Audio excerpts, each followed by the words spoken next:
देवपुर गांव में हरिदत्त लाल नाम का एक बूढ़ा आदमी रहता था। उम्र 60 पार कर चुकी थी, लेकिन शरीर से ज़्यादा थकी हुई उसकी आत्मा थी। जवानी में उसने खेतों में दिन रात मेहनत की, दूसरों के लिए जिया, परिवार के लिए खप गया। उसकी पहली पत्नी बहुत पहले गुजर चुकी थी। इकलौता बेटा भी बीमारी से चल बसा। अब उसके पास था सिर्फ बड़ा सा घर, थोड़ी जमीन और खामोश रातें। गांव वाले कहते थे, हरिदत्त, अकेले कैसे जी पाओगे? इसी डर और अकेलेपन ने उससे एक गलती करवा दी। उसने दूसरी शादी कर ली, राधा से। राधा जवान थी, सुंदर थी, मीठी बोली बोलती थी। साथ में उसका एक बेटा भी था, अमित। हरिदत्त ने दिल खोलकर दोनों को अपनाया। आज से ये मेरा बेटा है, उसने सबके सामने कहा। शुरुआत में सब ठीक लगा, घर में रौनक आई, हंसी सुनाई दी। हरिदत्त को लगा शायद भगवान ने मेरी तन्हाई समझ ली, लेकिन उसे क्या पता था कि ये मुस्कानें नकाब है। समय के साथ राधा का व्यवहार बदलने लगा। वह हरिदत्त से कागज़ों पर दस्तखत करवाने लगी। इलाज के लिए ज़रूरी है, अमित के भविष्य के लिए है, बस ऐसे ही सुरक्षा के लिए। हरिदत्त पढ़ा लिखा कम था, पर भरोसा बहुत करता था। उसने कभी सवाल नहीं किया।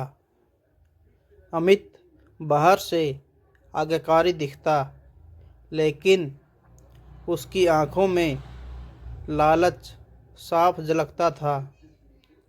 धीरे धीरे जमीन के कागज अमित के नाम होने लगे। हरिदत्त को पता ही नहीं चला। एक दिन जब उसने रजिस्ट्री देखी, तो पैरों तले जमीन खिसक गई। उसकी आधी संपत्ति अब उसकी नहीं थी। जब उसने सवाल उठाया, राधा रोने लगी। आपको मुझ पर शक है? हरिदत्त चुप हो गया। बूढ़े लोग अक्सर चुप रह जाते हैं, क्योंकि उन्हें डर लगता है कि कहीं पूरी तरह अकेले न हो जाए। अब हरिदत्त का सम्मान घर में ख़त्म हो चुका था। अमित उसे ताने मारता, बूढ़े हो गए हो, खर्चा ही खर्चा हो। एक दिन उसे मुख्य कमरे से निकालकर पीछे के अंधेरे कमरे में भेज दिया गया। खाना बचा खुचा मिलता, बीमारी में दवा भी नसीब नहीं होती। गांव वालों के सामने राधा नाटक करती, इनका दिमाग ठीक नहीं। हरिदत्त हर रात रोता। उसे जिंदगी से नहीं, अपने फैसले से नफरत होने लगी। एक ठंडी रात उसने आसमान की तरफ देखा और कहा, हे भगवान, अगर आज भी मैं चुप रहा तो कल मेरी आत्मा मर जाएगी। अगली सुबह हरिदत्त बिना बताए घर से निकल गया। न गहने न कागज, बस आत्मसम्मान। शहर पहुंचकर उसने छोटे मोटे काम किए। धर्मशाला में झाड़ू, ढाबे पर बर्तन। लोग मजाक उड़ाते। इस उम्र में वह मुस्कुरा देता। काम शर्म की बात नहीं, भीख शर्म की बात है। उसने अपनी मेहनत से थोड़ा पैसा बचाया। छोटी सी जगह किराए पर ली। सब्जी उगानी शुरू की। हरिदत्त की सब्जियां ताज़ी होती। लोग तारीफ करने लगे। धीरे धीरे उसने ऑर्गेनिक खेती शुरू की। लोकल अखबार में खबर छपी।